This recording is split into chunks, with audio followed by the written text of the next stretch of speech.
the year Hollywood truly lost the plot. There's tons of terrible woke Hollywood movies, and Hollywood is so vapid. They continue to create these movies that no one really wants to see. In 2022, a slate of right-on films were adored by critics and hated by the public. We couldn't stand something. They would make movies that for only 1% of the people and wonder why it would flop. But before we get started, go ahead and hit that like button, share this out so we can get this information out there. Subscribe if you're not already a subscriber, and hit that alarm bell so you know when I'm putting out new stuff. Also, check out my link tree in the description. It has a link to my Patreon where I talk about things I can't talk about here. There's also a link to my Instagram and to my merch store where I have I Will Not Comply t-shirts. All right, let's talk about this news. Hollywood has long tended to promote a largely liberal left worldview, but its recent embrace of wokeness is on another level entirely. Today, it's as if most major studios are more interested in promoting quote unquote diversity, Me Too or BLM style posturing than they are in getting bums on the cinema seats. And this year, it became all too clear that audience are no longer buying the woke fare that Hollywood is serving, and I certainly am not, has not. I can't remember the last movie that I actually sat down and watched because I believe it's a waste of time because all of the movies are crap. An obsession with diverse casting shaped the output of both Hollywood's original content and its endless remakes and spin offs this year. The ever expanding Marvel Universe, which I haven't watched in years now, has now managed to tick off nearly every diversity box going. This year, it offered up a teen Muslim superhero in a Disney Plus flop, Miss Marvel. Diversity is also at the heart of this year's many live action remakes of beloved hand hand animated children's movies. Released this year was Netflix Pinocchio, praised by critics for featuring a black fairy godmother. Similarly, all of the media discussed around the next year's Little Mermaid has so far focused on the fact that Ariel will be black. Audiences don't object to these casting choices, of course, but when Hollywood is clearly using them to make a moral or political point, this gets people backs up. Plus, when the diverse cast seems to be all these films have to offer, we shouldn't be surprised that audiences aren't too excited to see them.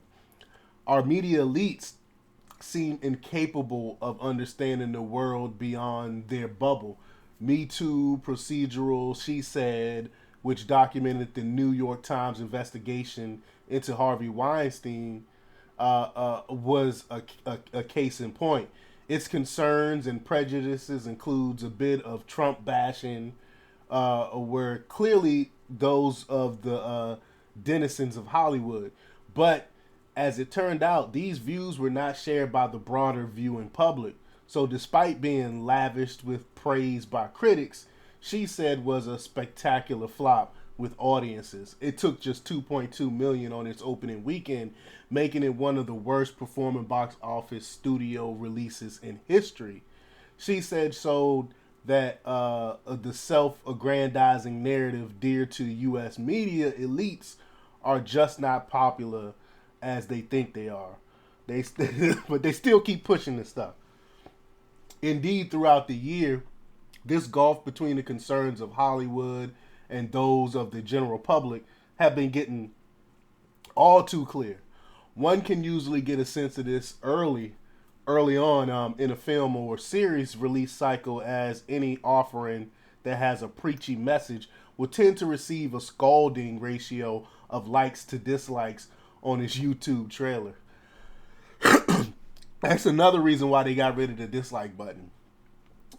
This collectivist revolt against media elite tastes has been visible in relation to a whole range of right-on productions from the Sussex's latest adventure in narcissism, Netflix's Harry and Meghan, to Amazon Prime Video ghastly The Rings of Power series.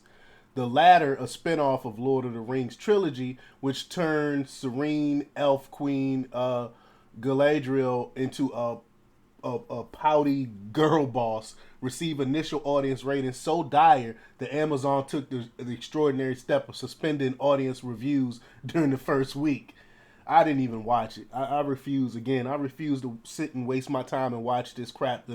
I know how Hollywood try to push that woke ideal. So it's no point in me watching it because I can't even enjoy a regular movie anymore. Viewers slam its plotting storyline, cardboard cutout characters, and staid dialogue, and many objected to its woke treatment of J.R.R. Tolkien's Middle Earth, claiming that Amazon had defaced a cultural icon, and I agree with that. Predictably, the critics praised The Rings of Power for its diverse casting. Whenever a woke production flopped in 2022, the actors, producers, and reviewers simply blame the audience. So who are you making it for? If you're not making it for the audience, who are you making it for? Then you get mad when the audience don't like it. Hollywood is becoming the only industry in the world where the customer is always wrong. The star of Bros, Billy Eichner, blamed homophobia for his gay rom-coms poor taking at the box office. Some critics blamed racism for the audience negativity towards the wokeified Rings of Power, and they blamed sexism for the backlash against She-Hulk attorney at law. Of course, neither racism nor sexism was the real reason the public disliked these movies and shows.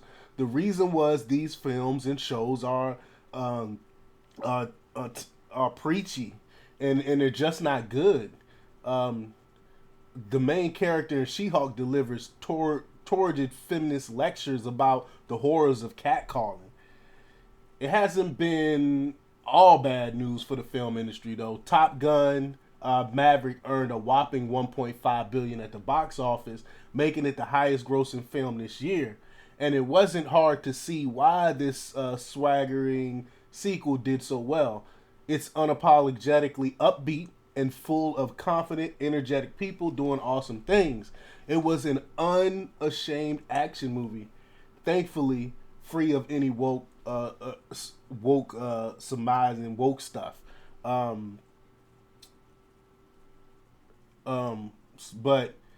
I don't know. I'm hoping 2023 they start actually going back to making movies like Maverick and I think they're supposed to be bringing back Mission Impossible and stuff like that. You know, I enjoy movies like that really don't have an agenda. They're just good movies. Hopefully Hollywood will get to their senses and start doing more movies like that. But I'm not very optimistic when it comes to that. I think they're going to continue to preach, continue to push their woke ideology, and continue to piss their fans off. Look what they did with Superman and The Witch. You know, he left The Witcher. I can't remember the guy's name. Cavill. I loved him in The Witcher. He left The Witcher to do Superman, and then they fired him from Superman. It's ridiculous, and he was a beloved character. And this is the stuff that Hollywood do to push their woke agenda. But let me know what you think. Leave your comments down below. Like, share, subscribe, and check out themarkrepublics.com for the latest in news.